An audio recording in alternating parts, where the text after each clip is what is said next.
je réalise une map Minecraft en mode créatif, dans le style moderne. Et j'explique, c'est une sorte de petit tuto sur comment je construis. Aujourd'hui, je te propose de revoir avec moi de A à Z la construction de cette piscine municipale. Si tu veux resituer un peu mieux cette vidéo dans son contexte, je t'invite à regarder pas simplement mes vidéos précédentes sur cette map. En attendant, je te souhaite un bon visionnage. Au départ, l'inspiration première pour cette piscine, c'était ce bassin extérieur qui s'adapte à la forme de la colline et sa baie vitrée qui servira de passerelle entre l'intérieur du bâtiment et ce bassin extérieur. Les premiers murs s'érigent naturellement au sein de cette zone que j'ai dégagée. Ouais, pour les bords, c'est pas bien dur, c'est vraiment le coin de la carte. Donc j'aurai pas plus d'espace puisqu'après il y a le vide. J'utilise évidemment World Edit pour créer des zones de construction rapidement. C'est quasiment un indispensable pour réaliser des gros projets en mode créatif. Le matériau utilisé ici, c'est un cube de couleur assez claire, je crois que c'est de la sandstone. Oui, c'est de la sandstone, c'est ça. Voici ce que je pense être l'élément le plus important de cette piscine. C'est cette grande verrière. Je sais pas si ça s'appelle comme ça, je pense, oui. C'est étrange parce que j'avais pas du tout l'idée de la faire avant de commencer. D'habitude, j'ai une idée assez précise de ce que je veux faire quand je commence un bâtiment, mais là, l'idée m'est venue en route. Et donc, l'idée c'est de créer vraiment un gros puits de lumière en fait qui va venir illuminer les bassins à l'intérieur. Et je voulais cette verrière dans une forme un peu particulière, pyramidale, asymétrique. Et il y a 1, 2, 3, 4, 5 faces, c'est ça, 5 faces. De ces 5 faces, je crois qu'il n'y en a aucune qui est identique à l'autre. J'utilise des blocs de verre teintés de couleur bleutée pour rappeler un peu le côté aquatique. Les arêtes de la pyramide sont des blocs de béton cyan. Alors, dans Minecraft, les blocs de béton cyan apparaissent très gris, dans un gris un peu bleuté, mais ça reste très gris. Du coup, c'est pas mal quand on les utilise pour rappeler de la charpente métallique. De l'intérieur, on voit bien à quel point vraiment la verrière est grande. Ensuite, dans le déroulement logique de la construction du bâtiment, c'est soit on s'attaque aux façades extérieures, soit le toit. Là, j'ai choisi de commencer par le toit parce que le bâtiment est pas très haut, il est assez plat et en plus il y a des reliefs autour, donc le toit c'est quelque chose qu'on voit relativement bien par rapport à d'autres structures sur la map. Donc je me suis dit, élément important. Donc je commence par le combler entièrement avec des blocs de quartz, je crois que c'est des blocs de quartz. Ou du grès, je pense que c'est du grès, j'ai oublié. En tout cas, je me fais une surface plane pour pouvoir travailler. Ainsi que des contours qui délimitent et, vus depuis le sol, feront comme une rambarde. Toujours en ayant à l'esprit d'être en train de construire une piscine, j'essaye de déterminer un design cohérent pour le toit et d'essayer de faire un petit pattern de vagues. Donc je crée d'abord un élément que je vais ensuite répéter sur toute la surface du toit. Le rendu final est mitigé, dans le sens où j'aime bien le rendu final, mais on perd un peu quand même l'esprit de la vague. Au centre des vagues, je réalise des tout petits puits de lumière, une technique que j'ai beaucoup utilisée sur d'autres bâtiments. Toujours la même. Des trappes en fer et des tapis de blocs transparents, donc visibles pour le joueur mais qui laissent passer la lumière. Sur une surface énorme comme celle-ci, c'est indispensable. Parce que les fenêtres sont très éloignées du centre du bâtiment par exemple. Et c'est très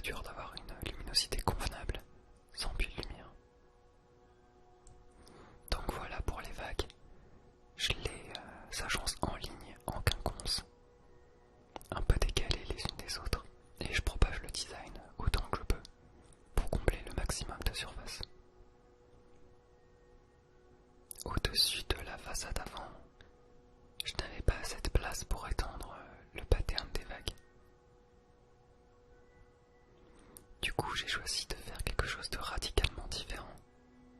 Et en vrai, c'est tant mieux. Parce que c'est vrai que ce pattern était quand même très répétitif. Ça apporte un peu de variété sur le visuel du doigt. Donc je choisis un design quadrillé, encore en puits de lumière, si possible quitte à verre. Pour réaliser le quadrillage, j'utilise des dalles. Ce sont des dalles de stone classiques.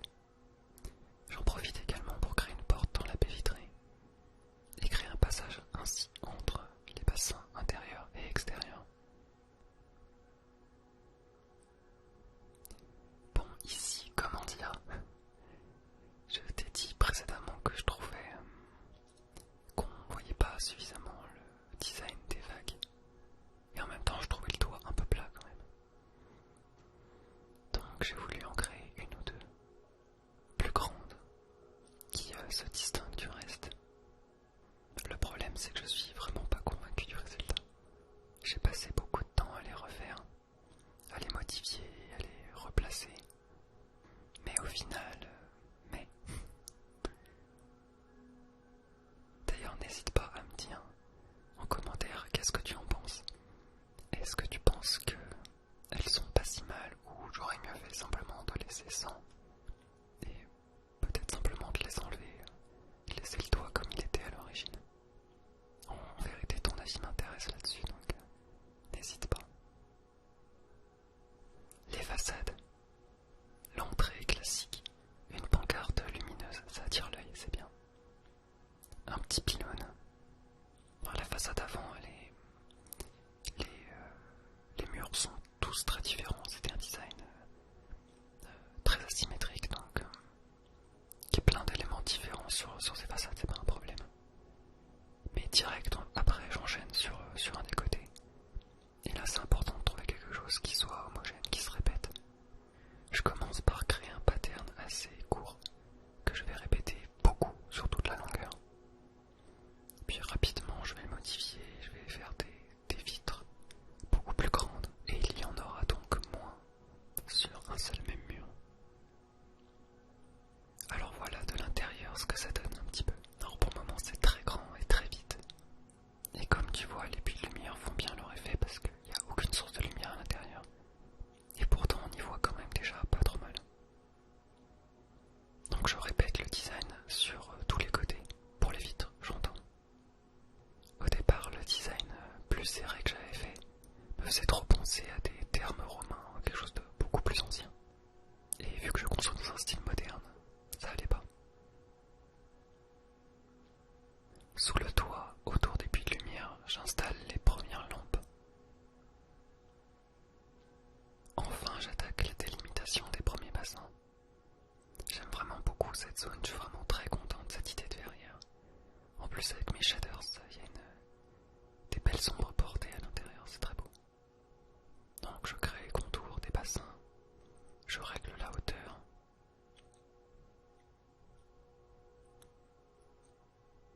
J'utilise du béton bleu foncé pour l'encadrement. Et c'est un béton plus violet, je crois que c'est la couleur violette précisément, pour le sol. Une porte ici qui reliera les vestiaires à la salle principale. Et tu peux voir un peu plus à l'écart dans le renfoncement là-bas, une pataugeoire. Je place les premiers spots de lumière à l'intérieur. Sur les murs des bassins aussi, très important. Sur ce mur du fond, j'ai opté pour un petit design quadrillé qui fait très mur de piscine, très marin. Puis j'ai changé un peu d'avis pour le sol des bassins aussi. Une fois l'eau installée, je trouvais ça trop sombre et je me suis dit qu'un fond blanc c'était sans doute mieux. Tout autour de la salle, j'installe des pans, ainsi que d'autres spots de lumière, toujours plus de lumière. Sur un bâtiment comme ça, j'étais vraiment pas sûr d'être capable d'avoir un niveau de luminosité suffisant. Et je suis vraiment content du résultat. Sur ce bassin tout en longueur réservé à la nage sportive,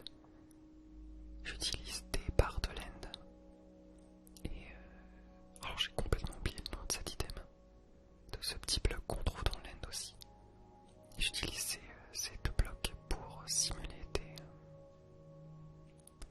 les fils de bouée qui servent de séparation dans les couloirs de nage.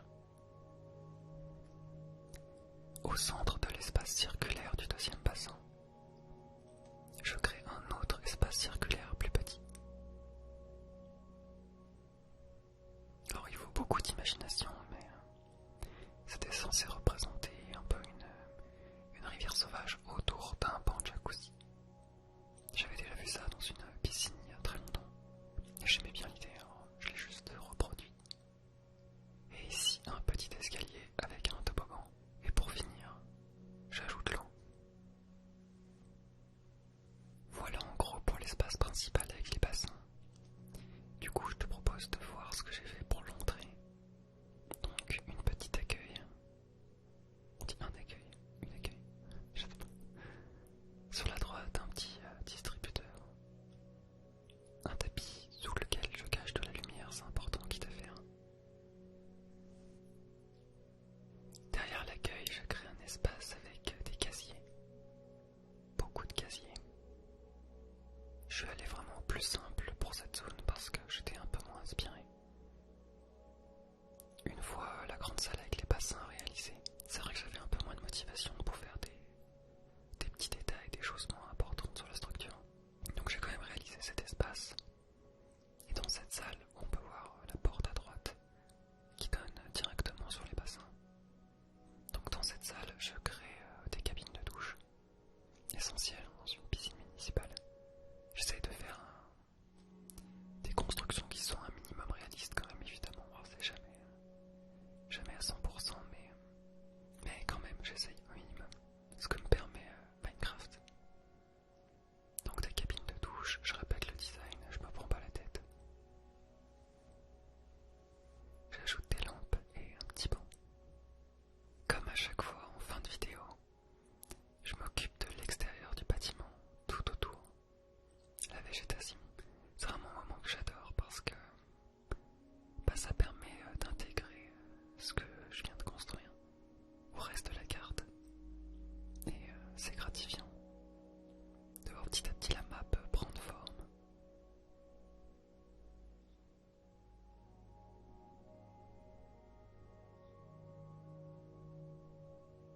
Pour le bord de carte, je choisis quand même de mettre des arbres et de les tronquer dans la longueur. Sous cet angle de vue, ça peut paraître un peu bizarre, mais une fois dans la piscine, ça rend bien. Et voilà pour cette piscine, ainsi que pour la vidéo également. Je te remercie de l'avoir regardé jusqu'au bout. Si tu l'as apprécié, n'hésite pas à mettre un pouce bleu, la commenter, à t'abonner. Moi j'espère te retrouver très vite pour la suivante, qui sera je pense la dernière, sur cette map en tout cas. J'avoue que je suis pas encore tout à fait au point là-dessus, mais je crois que l'espace sur la carte qui me reste est tout juste suffisant pour encore un petit projet. J'aimerais te faire un world tour de la map aussi, pour une autre vidéo qui sera sûrement dans un format différent. Peut-être. Si j'arrive à trouver du temps et de l'énergie disponible pour faire tout ça. Je sais que je me suis absenté très longtemps sur ma chaîne. Je peux pas te garantir de sortir une vidéo non plus tout prochainement, mais je vais essayer, puis ça me tient à cœur de terminer cette carte aussi. J'y ai passé vraiment beaucoup de temps, beaucoup d'énergie et de très bons moments. Voilà, moi en attendant, je te laisse sur ces belles images. À bientôt.